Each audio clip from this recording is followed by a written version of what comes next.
Now, everybody here, they know me. I'm Cass. Would you like to introduce yourself? Sure, And Taz. say what you do? Yeah, my name is Jason, Jason Zucker. I'm the Chief Innovation Officer at X Labs and the Innovation and Strategy Partner at Nine Fresh. It's an innovation district in upstate New York. Yeah, I'm trying to get people excited about space and expanding industrial ecology to survive this planet, both from impact events and also, climate change and greed and all that. So a lot of important innovation to do, and we're trying to lean on an asteroid that's going to be very visible, and we're going to stream it in IMAX to try to get everybody's attention and say, hey, we can either mine these or let them hit us. It's a straight choice, and we hope that we all make the right one. But my job to use 3D printing to make it clear that it's a very real choice, right? We're printing our spaceships. We're printing all the prototypes. It's obviously metal printing, but we practice in plastic sometimes, a lot of our parts. But this community is the thing that made me understand that we could build a future, right? Like when I saw a 3D printer at the Denver Hackspace, the future like unfolded in my head. I was like, Star Trek is happening. Like it's like this is the baby part. This is like a stone wheel to a car, but I can see it, right? So 3D printing became a huge part of my life, and I've been kind of chasing the edge of that for a long time. But the coolest thing I could find was planetary defense with 3D printing, and so that's where we're at with that. So I sort of rambled. So. No, oh, you're more than welcome to ramble here. We ramble all the time. And just sorry, Chip. I'm used to editors helping me filter. Yeah. Now, one of the things you guys don't see because he doesn't have his jacket on.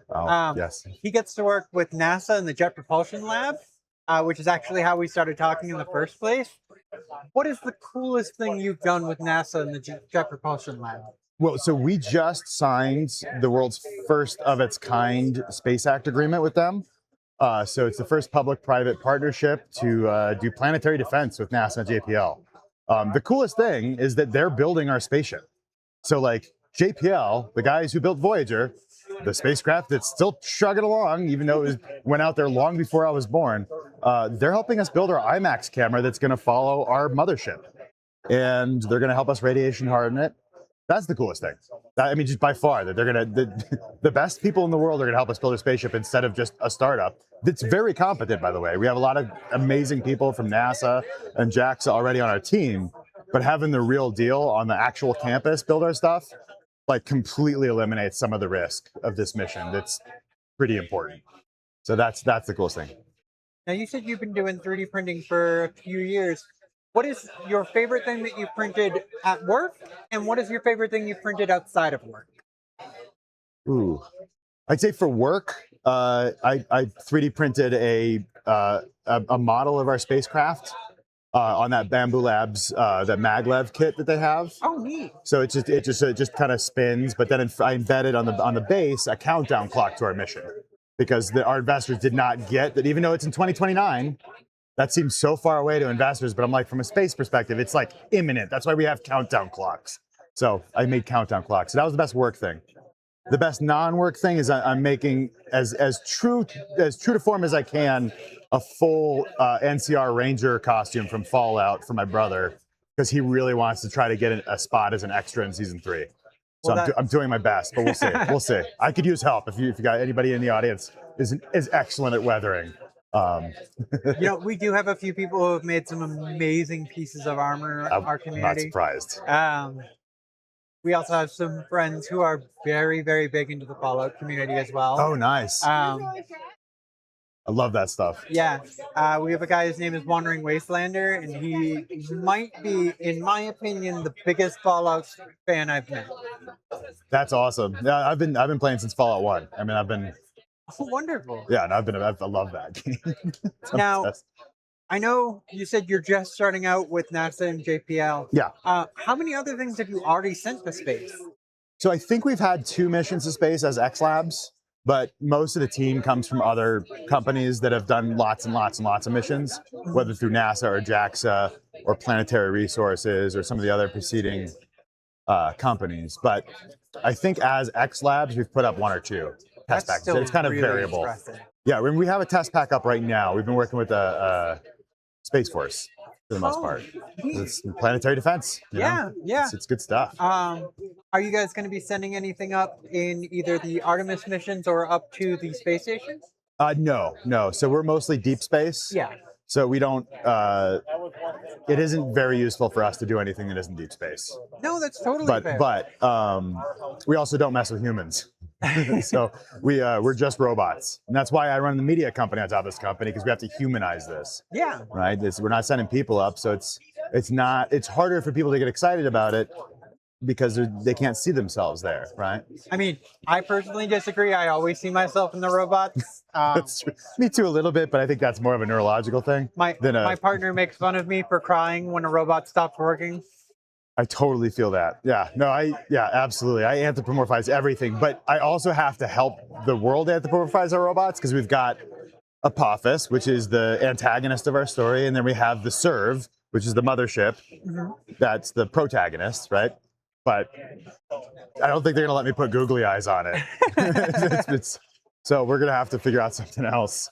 It's mostly gonna have to be about the drama of the story itself, right? Like if and this is not, we don't know for sure anything, but if we can get Red Bull or somebody like that to sponsor us, it's like, well, who's the stunt guy in this stunt? It's humanity. So we still have a human element, because if this rock hits us, that's us failing the stunt. Now, you said you guys are looking at asteroids. Mm-hmm. Which ones specifically are you guys looking at, and how big of an asteroid is this?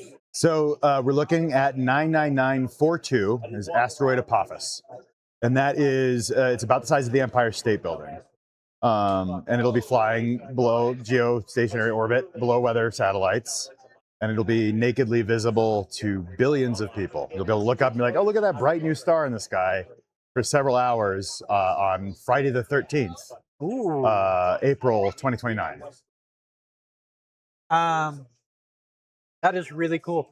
For our international audiences, do you happen to know the size in meters or kilometers? I don't remember off the top of my head. I'm the most dyslexic person at the space company. No, that's perfectly fine. It's just, I didn't bring notes with me either. We I all was not know expecting. the joke of anything but the metric system, so I figured I would ask. That's not my issue. It's straight up numbers. I'm pretty good at the metric system. But it's about, I think it's 100. I want to say it's 130 meters. But I could be totally wrong. I could be mixing a lot of different numbers up in my head. That is still really cool, though. It's big. And even though it's that big, we found out that if we were to land on it before the pass, that could mess with its trajectory. So we're not. Don't worry. We're going to land on it after it passes safely. That is really cool. It's crazy how simple it is, how easy it is to push an asteroid a little bit out of its way.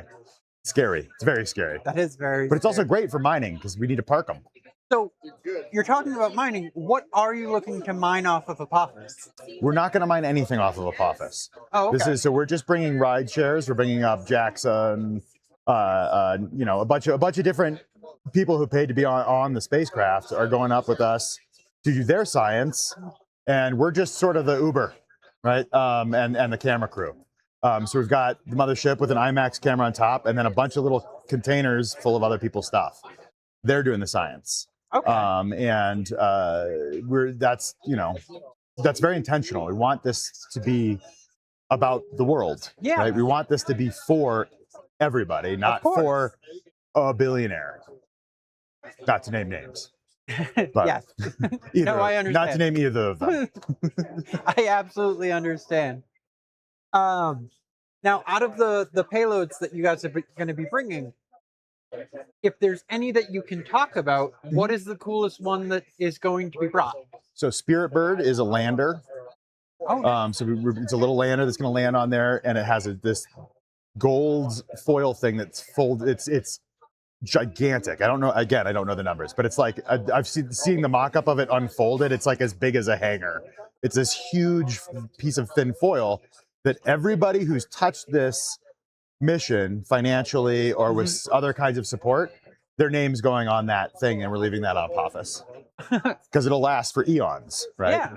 Like the Voyager disc, that's really so that's the coolest thing that we're sending out, in my opinion. Besides the follow camera. Yeah. The so lander. Your name's going to be on there. Yeah. Yeah.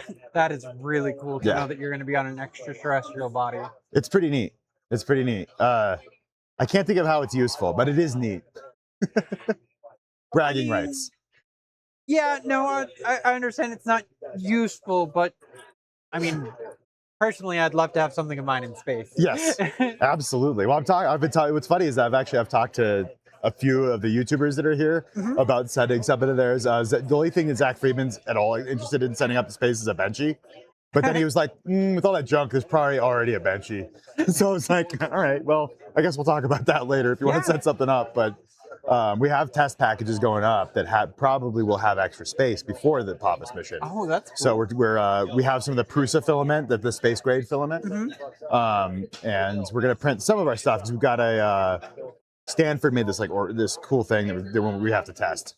But then the rest of it, we've got like this server rack of empty space below that test package that we've got to figure out. And the more interesting and fun we make it, the better, from my perspective as the media guy, because this isn't a scientific mission. We've got to pay for space with the attention economy now because we don't have a functioning, funding source in a tax aggregator. It's unfortunately. Now, I know I'm going to go back a little bit on what we were talking about. You said all your prototypes are 3D printed as well. I don't know how much you can talk about, but how many iterations have you gone through for your 3D printed rockets? Oh, we don't actually print rockets. It's okay. We print the hull and different components of the spacecraft. Okay. But we go up in somebody else's rocket. We're not in the rocket game. We're just in the deep space rideshare game. So we do mission as a service, primarily. And then there's the media side on top of that, right? So mission as a service and media. What are we getting in the chat here? Oh, our friends are enjoying the fact that I said anything but the metric system. Oh. Because of course. Yeah. That's really cool that you guys get to print all these things that are going off into space. It's really cool. And it's critical. If we don't have 3D printers that can be self-sufficient, we don't get to have resource extraction in space, right? Because we're not going to send people up there to fix the machine every time or to utilize or process those resources. We have to process them up there. It's the only thing that makes sense. So the WAM system that we have there that we're printing the spaceship with is a lot of what makes it advanced is its ability to be kind of left alone, right? So it's that's the tech stack that gets us to drill baby drill in space, but no dolphins hurt. Yeah, of course.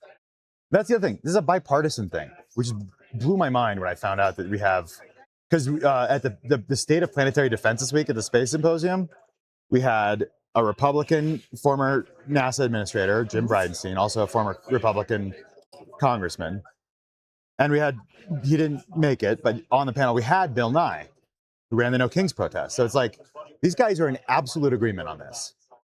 That's a rarity these days, right? So just like that rarity of a bipartisan message, we're really hoping that when Apophis comes on April 13th or Friday the 13th, that it is a moment of shared global reality, that everybody looks up and goes, oh shit, we're all on the same planet together. Maybe at least some of us, maybe. That'd be great. I'll definitely be looking up, and I know probably a bunch of you are going to be looking up. Please, it's worth it. I have to wait a long time to see it again. How long will it take before Apophis comes back our way? Don't remember. We have a I'd have to pull up. I'm sorry that I wasn't as prepared as I thought. I'm like, I should have had the website up. I usually just have all the reference. I can pull it up real quick though. Let's see. I've got a simulator on our X. Oh, actually, you know what? If you guys go to xmedia.space, we just set up that website. There's not much on it, but you can play with the Apophis trajectory over the years. EX, right? Yes, EX media.space. Could you spell that so that we can put it in chat for everybody? Oh, sorry. EXMEDIA .space. Just to make sure you guys get to see this awesome website. Yeah, and the data for the tracker comes straight from JPL, and you can switch it from an artistic view, so it's easier to look at, or the scale view is a little harder to tell what's going on, but it's true to scale. That is really cool. And we're Now, yeah. was there anything else you wanted to talk about, or anything else you want to tell all these lovely people that are watching? Yeah, so check out that site. Pretty soon we're going to upload the trailer for our IMAX movie that's being done by Plimsoll. Plimsoll did the Skyscraper Live on Netflix recently, and they're doing David Attenborough's 100th birthday next week, That's which is really super cool. I couldn't believe that he's 100 years old. But like, that's Plimsoll. That's the production company doing the IMAX movie. And they're fantastic. So we'll have the trailer up. It just got announced at the Space Symposium this week, but I haven't been home yet, so I haven't had a chance to upload it to the website. Yeah. And I don't want to bother the people who are actually working on space mission stuff with my media stuff. But yeah, any other questions? Or I mean, that's not that I can think of. Cool. Do you guys have any more questions out there? Anything you guys want to know? I mean, they don't tell me the top secret stuff, so I'll tell you anything. Yeah, if you guys have a question or two and you want to throw them in chat, or if anyone who's standing out there and can hear me has a question, all good. Yeah, feel free to reach out to me if you click on the email on X Media. That'll make its way to me. So if you find out that you have a question later, feel free. I mean, I'm just here to share this and hopefully get everybody excited about it. Right, so it's important existentially. Well, I greatly appreciate your time. Hey, thank you for being here, and thank you for promoting. I mean, this is one of the more important hobbies on Earth. Yeah, I'm gonna say it. It just is, it and really the coolest. Is. Yeah, thanks for having me.